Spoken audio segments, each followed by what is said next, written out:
আলিপুর প্রশাসনিক ভবনের লিফট আটকে বিপত্তি, এক ব্যক্তির পা আটকে যায়, এক যুবকের পা আটকে যায়। প্রায় 1.5 ঘন্টা ধরে সেই যুবক আটকে ছিল। দেখুন কি অবস্থা, লিফটে পা আটকে গিয়েছিল ওই যুবকের প্রায় 1.5 ঘন্টা ধরে। বিল্ডিং এর অবস্থা, আগে উনাকে বাঁচানো যাক। 6 তলার ওঠার সময় এই বিপত্তি, প্রায় 1.5 ঘন্টা ধরে এক ব্যক্তির পা আটকে লিফটে এভাবে। আমাদের সঙ্গে রয়েছেন প্রতিনিধি শঙ্কু। শঙ্কু, মানে এই অবস্থায় 1.5 ঘন্টা থাকা যথেষ্ট মানে সমস্যার, মানে তারপর কিভাবে তাকে উদ্ধার করা হলো, কিভাবে এরকম অবস্থায় এক ব্যক্তি আটকে গেলই বা কিভাবে? আলিপুর এখন একেবারে যেটা প্রথম কথা হচ্ছে যে এখানকার যে লিফট গুলো আছে এখানকার মানুষ প্রত্যেকে বলছেন ঠিক মতো দরজাগুলো বন্ধ হয় না। 6th ফ্লোরে, অর্থাৎ যখন ওপর থেকে লিফটটা নামছিল তখন 6th ফ্লোর থেকে ওই ব্যক্তি অর্থাৎ শাহাবুদ্দিন মোল্লা তিনি লিফটের মধ্যে ঢোকার চেষ্টা করেন। প্রথমেই লিফটের বাইরের দরজাটা, যেটা কভার দরজা রয়েছে, সেটা বন্ধ হয়ে যায়, কিন্তু লিফটের যে দরজা সেটা বন্ধ না হয়ে নিচের থেকে নামা শুরু করে, যার ফলে লিফটের খানিকটা নেমে যাওয়ার ফলে লোকটির পাটা কিন্তু আটকে যায়, লিফট এবং লিফটের দেওয়ালের মধ্যে আটকে যায়।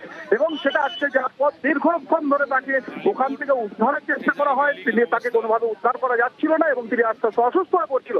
এখানে ডিএমজির দল তারা আসে এবং পুলিশ আসে। আসার পর তারা কাটার দিয়ে বিভিন্ন লোহার ফ্রেম গুলো কেটে তাকে কোনোভাবে ওখান থেকে উদ্ধার করে এবং সে উদ্ধার করতে 1.5 ঘন্টা সময় লেগে যায়। অর্থাৎ এখানে যখন আমরা কথা বলছিলাম অনেকেই কিন্তু একটা কথা বলছিল যে এখানে লিফট ঠিক মতো কিন্তু মেরামত কিংবা সেগুলো রক্ষণাবেক্ষণ হয় না। এই ঘটনা নাকি এতটা না হলেও প্রায় লিফটের দরজা বন্ধ হওয়া কিংবা খুলে যাওয়া এইরকম একটা সমস্যা এখানে থেকেই থাকে। তবে আজকে কোনোভাবে এই শাহাবুদ্দিন জীবনে বেঁচে গেলেও যথেষ্ট বেগ পেতে হয়েছে তাকে উদ্ধার করতে। একদম শঙ্কু, যথেষ্ট বেগ পেতে হয়েছে এবং আমরা যে ভিজুয়াল দেখলাম, যেভাবে প্রায় 1.5 ঘন্টা ধরে তার পা ওই অবস্থায় আটকে রয়েছে, সেটা যথেষ্ট একটা চিন্তার বিষয়। কিন্তু একটা প্রশাসনিক ভবন, একটা গুরুত্বপূর্ণ বিল্ডিং, সেখানে লিফট এই অবস্থায়। একদম শর্মিষ্ঠা, সেখানে কিন্তু ঠিক এইরকমই অভিযোগ বারবার ধরে করছে প্রত্যেকে, এবং প্রত্যেকে একটাই অভিযোগ করছে এখানে যে লিফট গুলো সেগুলো মাঝে মাঝে বন্ধ থাকে, কারণ সেগুলো রক্ষণাবেক্ষণ ঠিকঠাক করে হয় না বলে। এছাড়াও কিন্তু লিফট অনেক সময় অর্ধেক গিয়ে নেমে দাঁড়িয়ে যায়, কিংবা লিফটের দরজা কোনো সময় আছে হাত দিয়ে ঠেলে খুলতে হয় কিংবা হাত দিয়ে ঠেলে বন্ধ করতে হয়, এইরকমও পরিস্থিতি রয়েছে। এইরকম অভিজ্ঞতা কিন্তু আমাদেরকে জানিয়েছে এবং এখানকার লিফটের রক্ষণাবেক্ষণ নিয়ে কিন্তু যথেষ্ট প্রশ্ন উঠছে।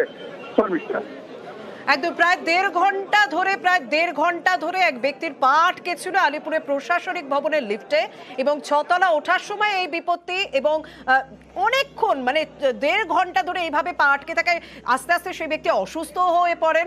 তাকে এই মুহূর্তে হাসপাতালে ভর্তি করা হয়েছে, তাকে চিকিৎসার জন্য পাঠানো হয়েছে। কিন্তু স্বাভাবিকভাবে একটা গুরুত্বপূর্ণ বিল্ডিং, প্রশাসনিক ভবন, সেখানে লিফটের যদি এই অবস্থা হয়, অনেকেই প্রশ্ন তুলছেন যে সত্যি দীর্ঘদিন ধরে কোনো সঠিক রক্ষণাবেক্ষণ হয় না লিফটের, এবং এইভাবেই মানে অর্ধেক দরজা আটকায় লিফটের, এরকম অভিযোগ উঠে আছে। তবে একটা কথা বলতে হবে, সাধারণ মানুষকেও কিন্তু অনেকটা বেশি সতর্ক হতে হবে। তাড়াহুড়ো করে লিফটে ওঠা এটা কিন্তু যথেষ্ট বিপজ্জনক, সেটা অন্তত আজকের এই ঘটনা প্রমাণ করছে।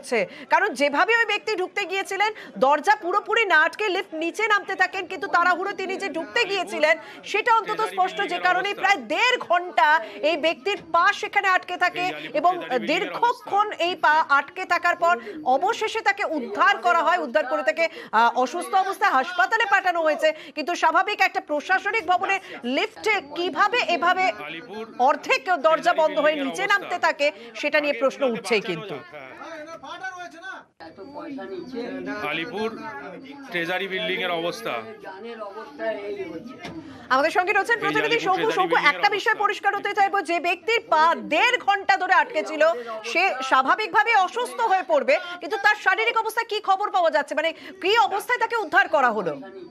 দেখো, যখন তাকে উদ্ধার করা হয়েছে তখন আমরা অক্সিজেনের নল লাগানো এবং সঙ্গে অক্সিজেনের সিলিন্ডার রয়েছে।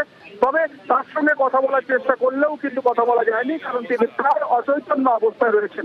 এছাড়াও যখন আমরা 5th ফ্লোরে যখন আমরা এসে দেখছিলাম যে তার পাটা যখন ঝুলছিল, সেই সময় কিন্তু যেসব ডিএমজির লোকেরা ছিল অর্থাৎ ডিজাস্টার ম্যানেজমেন্টের লোকেরা ছিল, তারা কিন্তু বারবার ধরে পাটা ধরে যখন নাড়াচ্ছিল, তখন কিন্তু তার পায়ে সেরকম শক্তি তারা দেখতে পায়নি। তারা কিন্তু ধারণা করছিলেন লোকটি আস্তে আস্তে অসুস্থ হয়ে পড়েছে।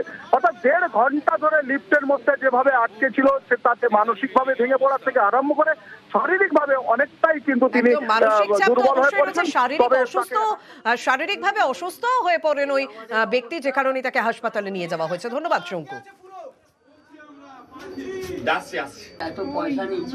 আলিপুর ট্রেজারি বিল্ডিং এর অবস্থা, আগে উনাকে আলিপুরে বাঁচানো প্রশাসনিক ভবন একটা গুরুত্বপূর্ণ বিল্ডিং, সেই বিল্ডিং এ প্রায় 1.5 ঘন্টা এক ব্যক্তির পা এভাবে আটকে ছিল, কারণ সে ঢুকতে যায় লিফটে, তখনই লিফটের দরজা অর্ধেক বন্ধ হয়ে নিচে নামতে থাকে এবং অবশেষে তাকে অসুস্থ অবস্থায় উদ্ধার করা হয়। এমন একটা পজিশন ছিল যেখানে একটা লক ওনার পায়ে ঢুকে গেছিল, তো আলটিমেট একটু নিচু করে, তবে উনিও খুব সহনশীল ছিলেন, ওনাকে বোঝানো, ওনার মেন্টাল কন্ডিশনও ভালো ছিল, আমরা কথাবার্তা বলে দেখেছি, তো আলটিমেট ওটা আমরা সাকসেসফুলি ওনাকে করেছি। এখন তো ডাক্তার ফার্স্ট এড দেবে, ওইখানেই শুধু একটু ইনজুয়ার্ড দেখা গেছে, বাকি আর সেরকম কিছু। আমার মনে হচ্ছে নাপতে গিয়ে বা যেভাবে হোক পা তার স্লিপ খেয়ে ওখানে ঢুকে, উনি কথাবার্তা বলছেন, সুস্থ আছেন।